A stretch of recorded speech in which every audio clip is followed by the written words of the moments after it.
If a man is burned in some way, and the burned place becomes bright reddish-white or white, then the priest must examine the spot. If the hair in the bright spot turns white, and the problem seems to be more than skin deep, it is leprosy that is broken out from the burn, and the priest must pronounce him a leper. But if the priest sees that there are no white hairs in the bright spot, and the brightness appears to be no deeper than the skin, and is fading, the priest shall quarantine him for 7 days, and examine him again the 7th day. If the spot spreads in the skin, the priest must pronounce him a leper. But if the bright spot does not move or spread in the skin, and is fading, it is simply a scar from the burn, and the priest shall declare that he does not have leprosy. If a man or woman has a sore on the head or chin, the priest must examine him. If the infection seems to be below the skin and yellow hair is found in the sore, the priest must pronounce him a leper. But if the priest's examination reveals that the spot seems to be only in the skin, and that there is black hair in it, then he shall be quarantined for 7 days, and examined again on the 7th day. If the spot has not spread, and no yellow hair has appeared, and if the infection does not seem to be deeper than the skin, he shall shave off all the hair around the spot, but not on the spot itself, and the priest shall quarantine him for another 7 days.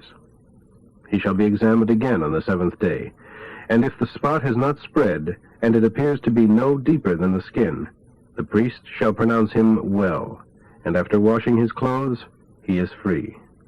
But if later on this spot begins to spread, then the priest must examine him again, and without waiting to see if any yellow hair develops, declare him a leper.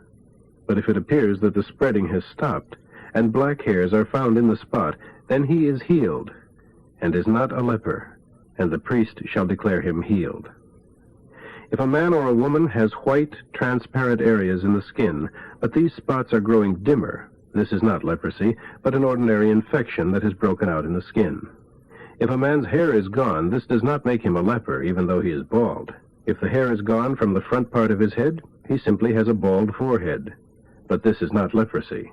However, if in the baldness there is a reddish-white spot, it may be leprosy breaking out. In that case, the priest shall examine him, and if there is a reddish-white lump that looks like leprosy, then he is a leper, and the priest must pronounce him such.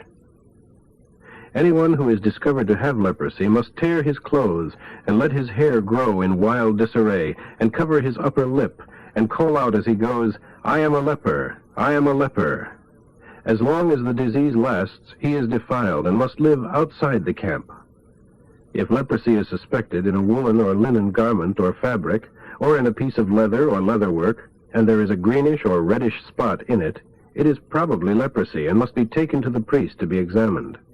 The priest will put it away for 7 days and look at it again on the 7th day. If the spot has spread, it is a contagious leprosy, and he must burn the clothing, fabric, linen, or woolen covering, or leather article, for it is contagious and must be destroyed by fire.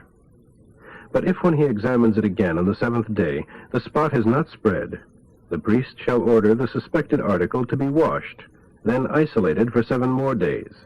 If after that time the spot has not changed its color, even though it has not spread, it is leprosy, and shall be burned, for the article is infected through and through. But if the priest sees that the spot has faded after the washing, then he shall cut it out from the garment, or leather goods, or whatever it is in. However, if it then reappears, it is leprosy, and he must burn it. But if after washing it there is no further trouble, it can be put back into service after another washing. These are the regulations concerning leprosy in a garment or anything made of skin or leather, indicating whether to pronounce it leprous or not. Chapter 14. And the Lord gave Moses these regulations concerning a person whose leprosy disappears. The priest shall go out of the camp to examine him.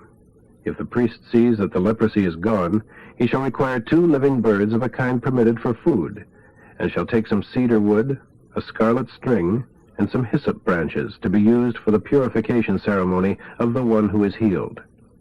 The priest shall then order one of the birds killed in an earthenware pot held above running water. The other bird still living shall be dipped in the blood, along with the cedar wood, the scarlet thread, and the hyssop branch. Then the priest shall sprinkle the blood 7 times upon the man cured of his leprosy, and the priest shall pronounce him cured, and shall let the living bird fly into the open field. Then the man who is cured shall wash his clothes, shave off all his hair, and bathe himself, and return to live inside the camp. However, he must stay outside his tent for 7 days.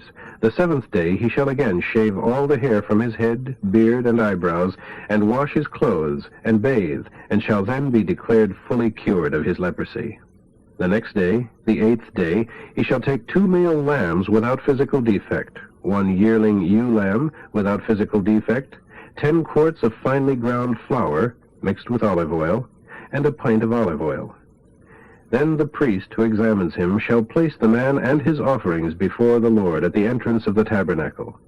The priest shall take 1 of the lambs and the pint of olive oil, and offer them to the Lord as a guilt offering by the gesture of waving them before the altar. Then he shall kill the lamb at the place where sin offerings and burnt offerings are killed, there at the tabernacle. This guilt offering shall then be given to the priest for food, as in the case of a sin offering. It is a most holy offering. The priest shall take the blood from this guilt offering and smear some of it upon the tip of the right ear of the man being cleansed, and upon the thumb of his right hand, and upon the big toe of his right foot. Then the priest shall take the olive oil and pour it into the palm of his left hand, and dip his right finger into it, and sprinkle it with his fingers 7 times before the Lord. Some of the oil remaining in his left hand shall then be placed by the priest upon the tip of the man's right ear, and the thumb of his right hand, and the big toe of his right foot, just as he did with the blood of the guilt offering. The remainder of the oil in his hand shall be used to anoint the man's head. Thus the priest shall make atonement for him before the Lord. Then the priest must offer the sin offering, and again perform the rite of atonement for the person being cleansed from his leprosy. And afterwards the priest shall kill the burnt offering, and offer it along with the grain offering upon the altar, making atonement for the man, who shall then be pronounced finally cleansed. If he is so poor that he cannot afford 2 lambs, then he shall bring only 1, a male lamb, for the guilt offering, to be presented to the Lord in the rite of atonement by waving it before the altar, and only 3 quarts of fine white flour mixed with olive oil for a grain offering, and a pint of olive oil. He shall also bring 2 turtle doves, or 2 young pigeons, whichever he is able to afford, and use 1 of the pair for a sin offering, and the other for a burnt offering. He shall bring them to the priest at the entrance of the tabernacle on the 8th day for his ceremony of cleansing before the Lord. The priest shall take the lamb for the guilt offering and the pint of oil, and wave them before the altar as a gesture of offering to the Lord. Then he shall kill the lamb for the guilt offering, and smear some of its blood upon the tip of the man's right ear, the man on whose behalf the ceremony is being performed, and upon the thumb of his right hand, and upon the big toe of his right foot. The priest shall then pour the olive oil into the palm of his own left hand, and with his right finger he is to sprinkle some of it 7 times before the Lord.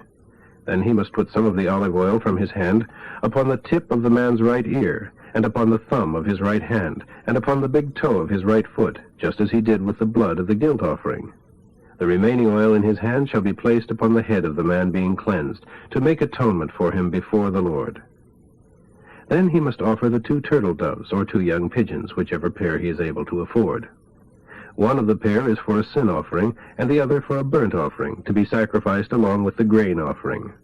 And the priest shall make atonement for the man before the Lord. These, then, are the laws concerning those who are cleansed of leprosy, but are not able to bring the sacrifices normally required for the ceremony of cleansing. Then the Lord said to Moses and Aaron, "When you arrive in the land of Canaan which I have given you, and I place leprosy in some house there, then the owner of the house shall come and report to the priest, 'It seems to me that there may be leprosy in my house.' The priest shall order the house to be emptied before he examines it, so that everything in the house will not be declared contaminated if he decides that there is leprosy there. If he finds greenish or reddish streaks in the walls of the house, which seem to be beneath the surface of the wall, he shall close up the house for 7 days, and return the 7th day to look at it again. If the spots have spread in the wall, then the priest shall order the removal of the spotted section of wall, and the material must be thrown into a defiled place outside the city. Then he shall order the inside walls of the house scraped thoroughly, and the scrapings dumped in a defiled place outside the city. Other stones shall be brought to replace those that have been removed, new mortar used, and the house replastered. But if the spots appear again, the priest shall come again and look, and if he sees that the spots have spread, it is leprosy, and the house is defiled.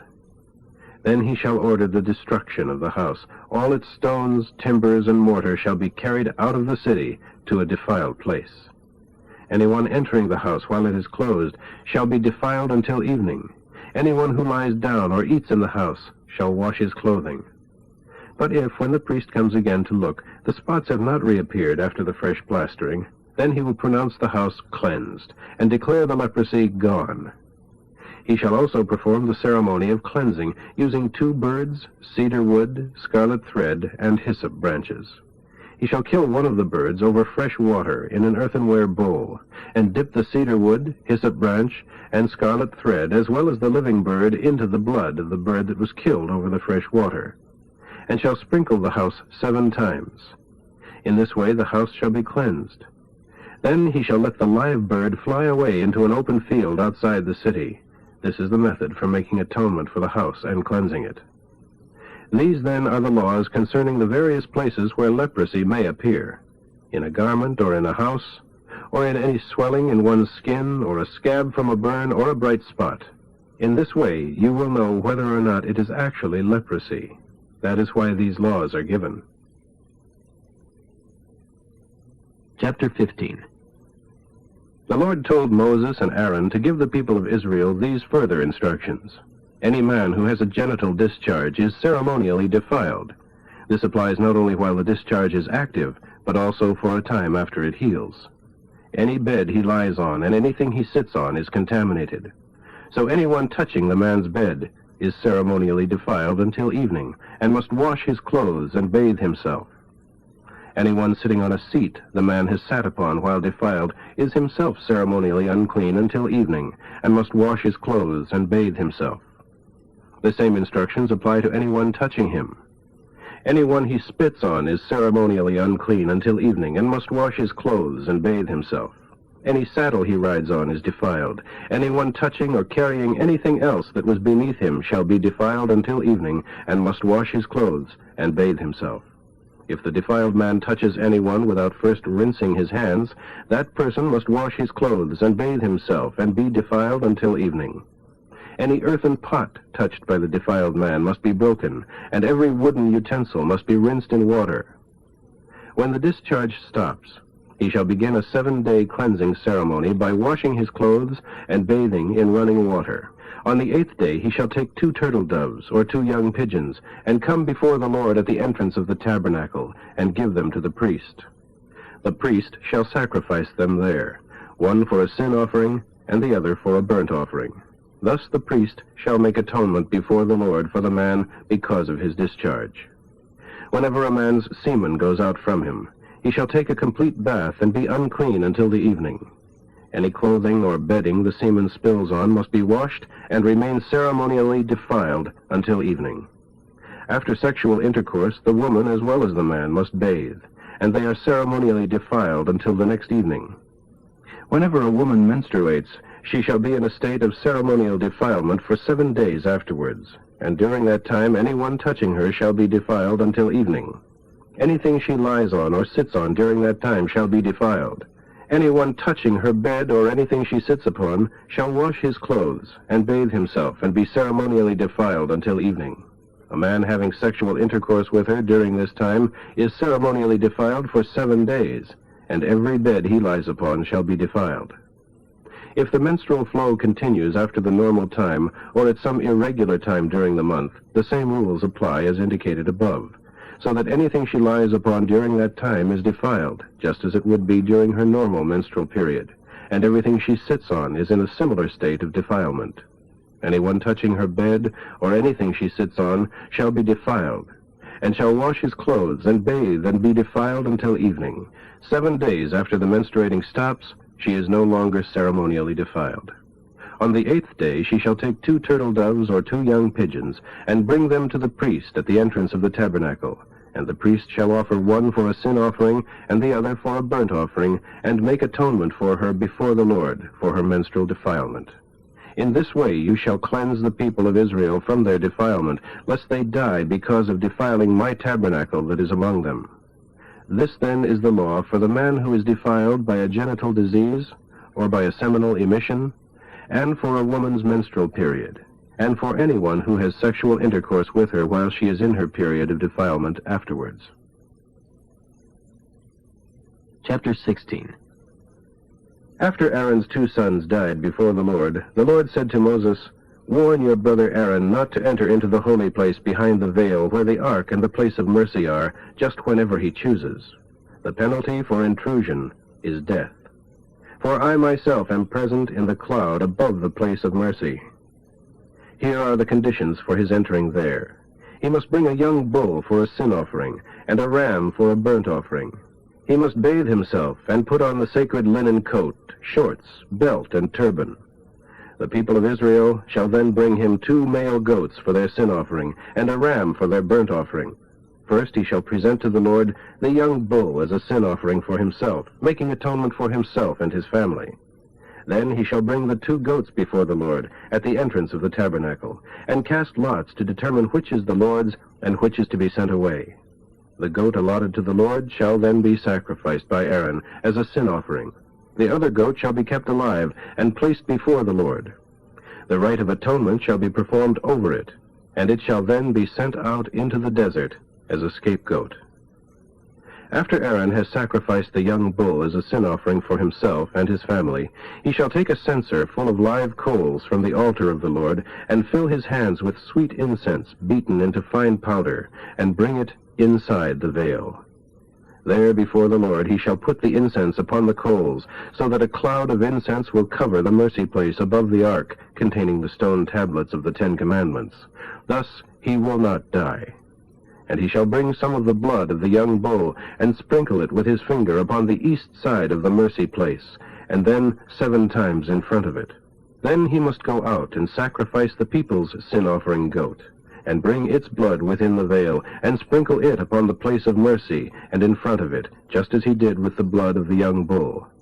Thus he shall make atonement for the holy place, because it is defiled by the sins of the people of Israel, and for the tabernacle located right among them, and surrounded by their defilement. Not another soul shall be inside the tabernacle when Aaron enters to make atonement in the holy place, not until after he comes out again, and has made atonement for himself and his household, and for all the people of Israel. Then he shall go out to the altar before the Lord, and make atonement for it. He must smear the blood of the young bull and the goat on the horns of the altar, and sprinkle blood upon the altar 7 times with his finger, thus cleansing it from the sinfulness of Israel, and making it holy. When he has completed the rite of atonement for the holy place, the entire tabernacle, and the altar, he shall bring the live goat, and, laying both hands upon its head, confess over it all the sins of the people of Israel. He shall lay all their sins upon the head of the goat, and send it into the desert, led by a man appointed for the task. So the goat shall carry all the sins of the people into a land where no one lives, and the man shall let it loose in the wilderness. Then Aaron shall go into the tabernacle again, and take off the linen garments he wore when he went behind the veil, and leave them there in the tabernacle. Then he shall bathe in a sacred place, put on his clothes again, and go out and sacrifice his own burnt offering, and the burnt offering for the people, making atonement for himself and for them. He shall also burn upon the altar the fat for the sin offering. The man who took the goat out into the desert shall afterwards wash his clothes and bathe himself, and then come back into the camp. And the young bull and the goat used for the sin offering, their blood was taken into the holy place by Aaron to make atonement, shall be carried outside the camp and burned, including the hides and internal organs. Afterwards, the person doing the burning shall wash his clothes and bathe himself, and then return to camp. This is a permanent law. You must do no work on the 25th day of September, but must spend the day in self-examination and humility. This applies whether you are born in the land or are a foreigner living among the people of Israel, for this is the day commemorating the atonement, cleansing you in the Lord's eyes from all your sins. It is a Sabbath of solemn rest for you, and you shall spend the day in quiet humility. This is a permanent law. This ceremony in later generations shall be performed by the anointed high priest, consecrated in place of his ancestor, Aaron. He shall be the one to put on the holy linen garments and make atonement for the holy sanctuary, the tabernacle, the altar, the priests, and the people. This shall be an everlasting law for you, to make atonement for the people of Israel once each year, because of their sins. And Aaron followed all these instructions that the Lord gave to Moses. Chapter 17. The Lord gave to Moses these additional instructions for Aaron and the priests, and for all the people of Israel. Any Israelite who sacrifices an ox, lamb, or goat anywhere except at the tabernacle is guilty of murder, and shall be excommunicated from his nation. The purpose of this law is to stop the people of Israel from sacrificing in the open fields, and to cause them to bring their sacrifices to the priest at the entrance of the tabernacle, and to burn the fat as a savor the Lord will appreciate and enjoy. For in this way the priest will be able to sprinkle the blood upon the altar of the Lord at the entrance of the tabernacle, and to burn the fat as a savor the Lord will appreciate and enjoy, instead of the people sacrificing to evil spirits out in the fields. This shall be a permanent law for you, from generation to generation. I repeat, anyone, whether an Israelite or a foreigner living among you, who offers a burnt offering or a sacrifice anywhere other than at the entrance of the tabernacle, where it will be sacrificed to the Lord, shall be excommunicated. And I will turn my face against anyone, whether an Israelite or a foreigner living among you, who eats blood in any form. I will excommunicate him from his people. For the life of the flesh is in the blood, and I have given you the blood to sprinkle upon the altar as an atonement for your souls. It is the blood that makes atonement, because it is the life. That is the reasoning behind my decree to the people of Israel, that neither they nor any foreigner living among them may eat blood. Anyone, whether an Israelite or a foreigner living among you, who goes hunting and kills an animal or bird of a kind permitted for food, must pour out the blood and cover it with dust. For the blood is the life. That is why I told the people of Israel never to eat it.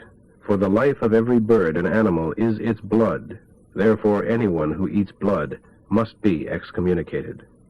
And anyone, native-born or foreigner, who eats the dead body of an animal that dies of itself, or is torn by wild animals, must wash his clothes and bathe himself and be defiled until evening. After that he shall be declared cleansed.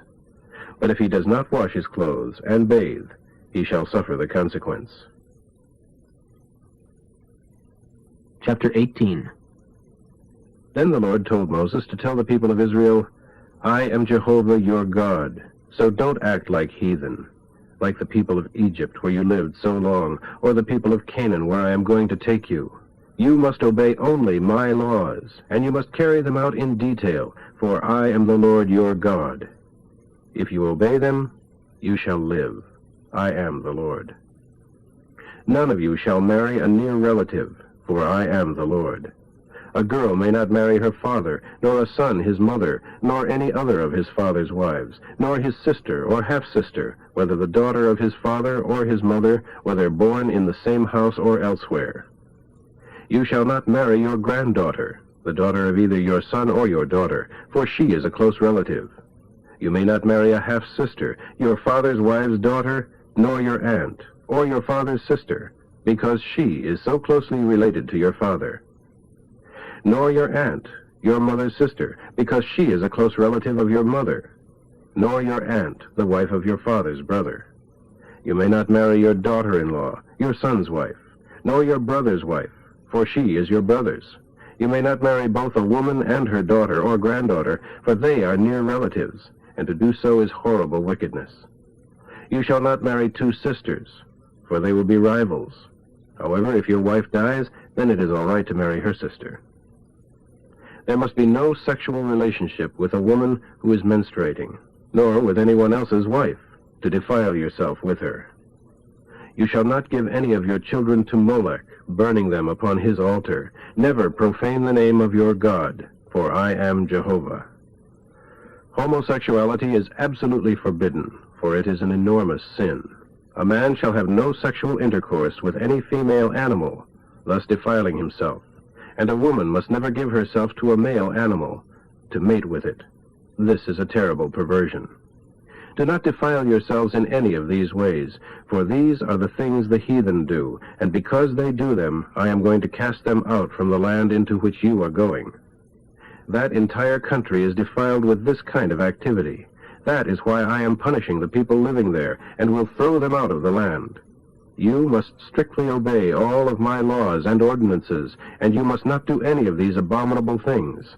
These laws apply both to you who are born in the nation of Israel and to foreigners living among you. Yes, all these abominations have been done continually by the people of the land where I am taking you, and the land is defiled. Do not do these things, or I will throw you out of the land just as I will throw out the nations that live there now. Whoever does any of these terrible deeds shall be excommunicated from this nation. So be very sure to obey my laws, and do not practice any of these horrible customs. Do not defile yourselves with the evil deeds of those living in the land where you are going, for I am Jehovah your God. Chapter 19. The Lord also told Moses to tell the people of Israel, You must be holy, because I, the Lord your God, am holy.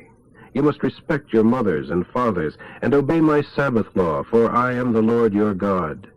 Do not make or worship idols, for I am Jehovah your God. When you sacrifice a peace offering to the Lord, offer it correctly, so that it will be accepted. Eat it the same day you offer it, or the next day at the latest. Any remaining until the third day must be burned. For any of it eaten on the third day is repulsive to me, and will not be accepted. If you eat it on the third day, you are guilty. For you profane the holiness of Jehovah, and you shall be excommunicated from Jehovah's people. When you harvest your crops, don't reap the corners of your fields, and don't pick up stray grains of wheat from the ground. It is the same with your grape crop. Don't strip every last piece of fruit from the vines, and don't pick up the grapes that fall to the ground. Leave them for the poor, and for those traveling through, for I am Jehovah your God. You must not steal, nor lie, nor defraud.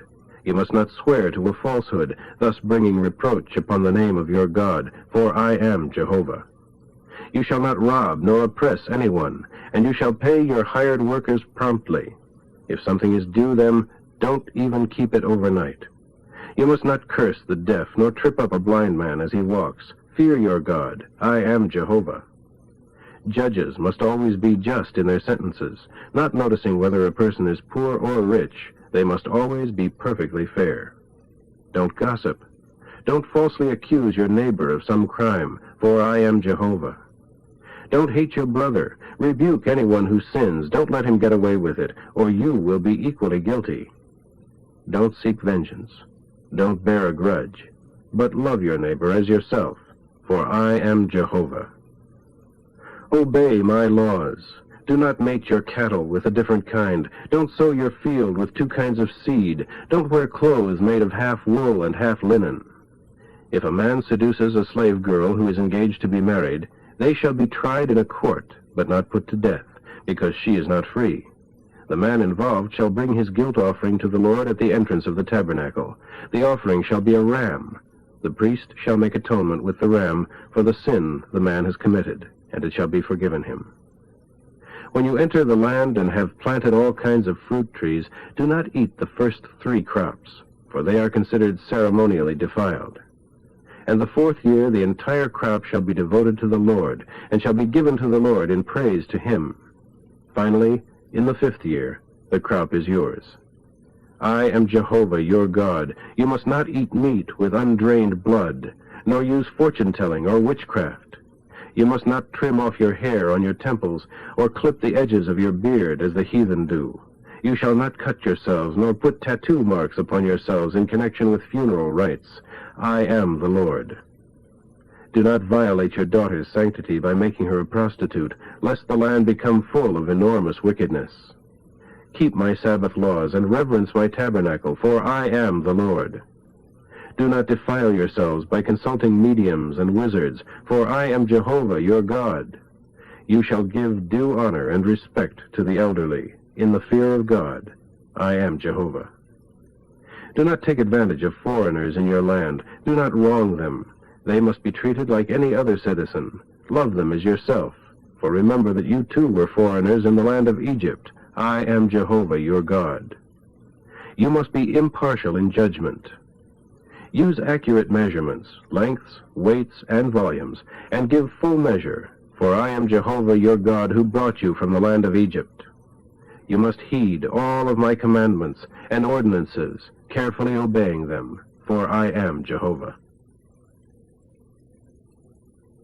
Chapter 20. The Lord gave Moses these further instructions for the people of Israel. Anyone, whether an Israelite or a foreigner living among you, who sacrifices his child as a burnt offering to Molech, shall without fail be stoned by his peers. And I myself will turn against that man and cut him off from all his people, because he has given his child to Molech, thus making my tabernacle unfit for me to live in, and insulting my holy name. And if the people of the land pretend they do not know what the man has done, and refuse to put him to death, then I myself will set my face against that man and his family, and cut him off, along with all others who turn to other gods than me. I will set my face against anyone who consults mediums and wizards instead of me, and I will cut that person off from his people. So sanctify yourselves and be holy, for I am the Lord your God. You must obey all of my commandments, for I am the Lord, who sanctifies you. Anyone who curses his father or mother shall surely be put to death, for he has cursed his own flesh and blood. If a man commits adultery with another man's wife, both the man and woman shall be put to death. If a man sleeps with his father's wife, he has defiled what is his father's. Both the man and the woman must die, for it is their own fault. And if a man has sexual intercourse with his daughter-in-law, both shall be executed. They have brought it upon themselves by defiling each other. The penalty for homosexual acts is death to both parties. They have brought it upon themselves. If a man has sexual intercourse with a woman and with her mother, it is a great evil. All three shall be burned alive to wipe out wickedness from among you. If a man has sexual intercourse with an animal, he shall be executed, and the animal killed. If a woman has sexual intercourse with an animal, kill the woman and the animal, for they deserve their punishment. If a man has sexual intercourse with his sister, whether the daughter of his father or of his mother, it is a shameful thing, and they shall publicly be cut off from the people of Israel. He shall bear his guilt. If a man has sexual intercourse with a woman during her period of menstruation, both shall be excommunicated, for he has uncovered her uncleanness. Sexual intercourse is outlawed between a man and his maiden aunt, whether the sister of his mother or of his father, for they are near of kin. They shall bear their guilt. If a man has intercourse with his uncle's widow, he has taken what belongs to his uncle. Their punishment is that they shall bear their sin and die childless. If a man marries his brother's widow, this is impurity, for he has taken what belongs to his brother, and they shall be childless. You must obey all of my laws and ordinances, so that I will not throw you out of your new land. You must not follow the customs of the nations I cast out before you, for they do all these things I have warned you against. That is the reason I abhor them. I have promised you their land. I will give it to you to possess it. It is a land flowing with milk and honey. I am the Lord your God, who has made a distinction between you and the people of other nations. You shall therefore make a distinction between the birds and animals I have given you permission to eat, and those you may not eat. You shall not contaminate yourselves and make yourselves hateful to me by eating any animal or bird which I have forbidden, though the land teem with them. You shall be holy to me, for I, the Lord, am holy, and I have set you apart from all other peoples to be mine. A medium or a wizard, whether man or woman, shall surely be stoned to death. They have caused their own doom. Chapter 21. The Lord said to Moses, "Tell the priests never to defile themselves by touching a dead person, unless it is a near relative, a mother, father, son, daughter, brother, or unmarried sister, for whom he has special responsibility since she has no husband.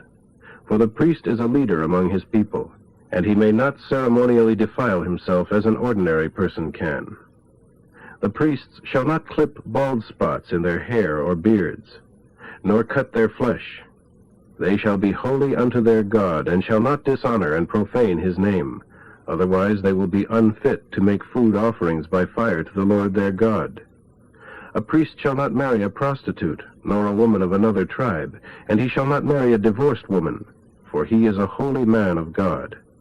The priest is set apart to offer the sacrifices of your God. He is holy, for I, the Lord who sanctifies you, am holy.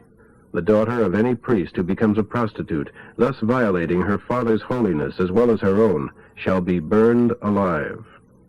The high priest, anointed with the special anointing oil and wearing the special garments, must not let his hair hang loose in mourning, nor tear his clothing, nor be in the presence of any dead person, not even his father or mother.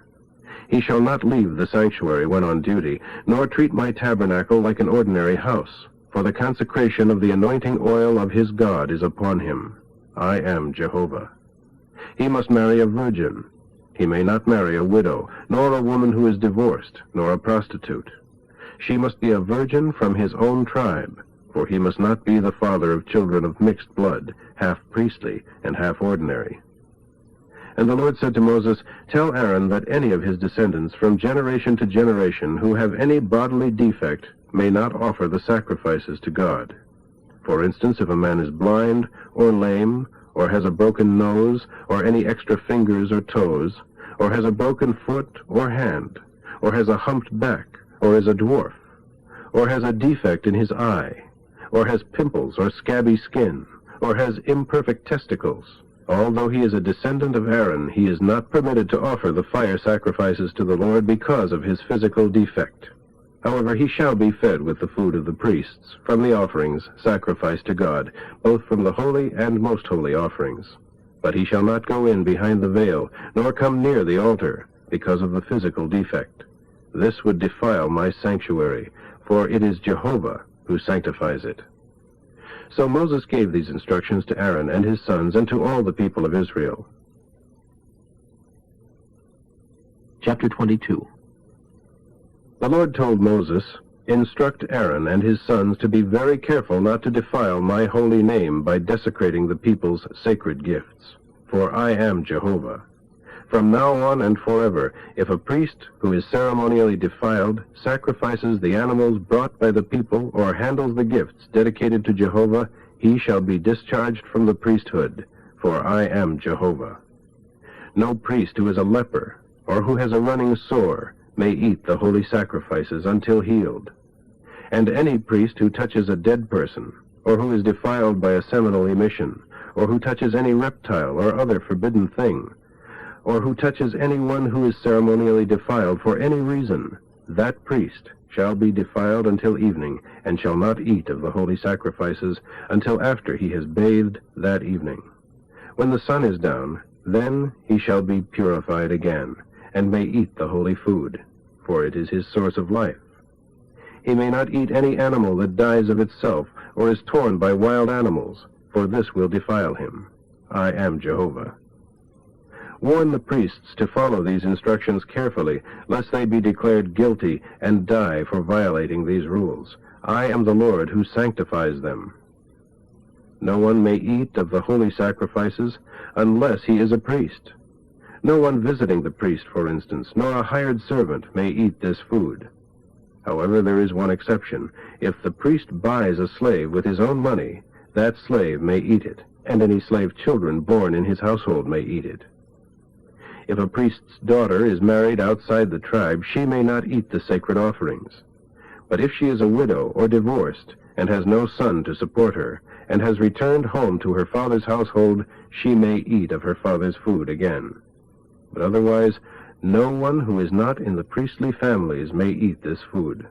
If someone should eat of the holy sacrifices without realizing it, he shall return to the priest the amount he has used, with 20% added. For the holy sacrifices brought by the people of Israel must not be defiled by being eaten by unauthorized persons, for these sacrifices have been offered to the Lord. Anyone who violates this law is guilty. and is in great danger, because he has eaten the sacred offerings. For I am Jehovah, who sanctifies the offerings. And the Lord said to Moses, Tell Aaron and his sons and all the people of Israel that if an Israelite or other person living among you offers a burnt offering sacrifice to the Lord, whether it is to fulfill a promise or as a spontaneous free will offering, it will only be acceptable to the Lord if it is a male animal without defect. It must be a young bull or a sheep or a goat. Anything that has a defect must not be offered, for it will not be accepted.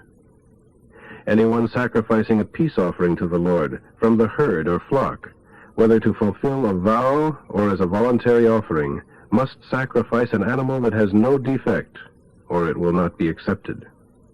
An animal that is blind or disabled or mutilated, or which has sores or itch or any other skin disease, must not be offered to the Lord.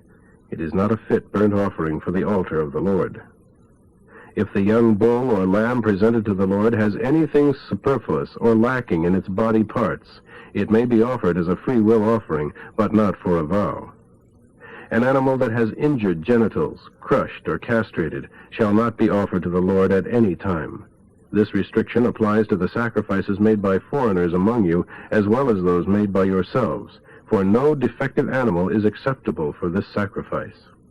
And the Lord said to Moses, When a bullock, sheep, or goat is born, it shall be left with its mother for 7 days, but from the 8th day onward it is acceptable as a sacrifice by fire to the Lord.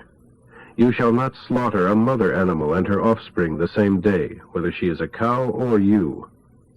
When you offer the Lord a sacrifice of thanksgiving, you must do it in the right way, eating the sacrificial animal the same day it is slain. Leave none of it for the following day. I am the Lord. You must keep all of my commandments, for I am the Lord. You must not treat me as common and ordinary.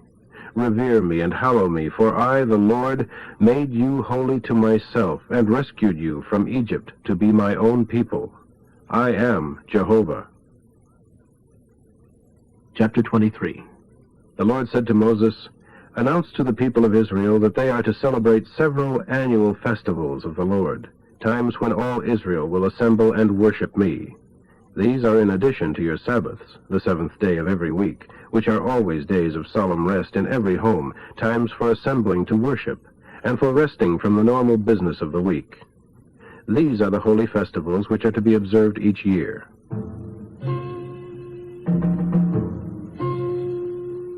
The Passover of the Lord. This is to be celebrated at the end of March. The Festival of Unleavened Bread. This is to be celebrated beginning the day following the Passover. On the first day of this festival you shall gather the people for worship, and all ordinary work shall cease. You shall do the same on the 7th day of the festival. On each of the intervening days you shall make an offering by fire to the Lord. The Festival of First Fruits. When you arrive in the land I will give you, and reap your first harvest, bring the first sheaf of the harvest to the priest on the day after the Sabbath. He shall wave it before the Lord in a gesture of offering, and it will be accepted by the Lord as your gift. That same day you shall sacrifice to the Lord a male yearling lamb without defect as a burnt offering. A grain offering shall accompany it, consisting of 1/5 of a bushel of finely ground flour mixed with olive oil, to be offered by fire to the Lord.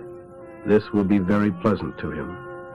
Also offer a drink offering consisting of 3 pints of wine. Until this is done, you must not eat any of the harvest for yourselves, neither fresh kernels, nor bread, nor parched grain. This is a permanent law throughout your nation.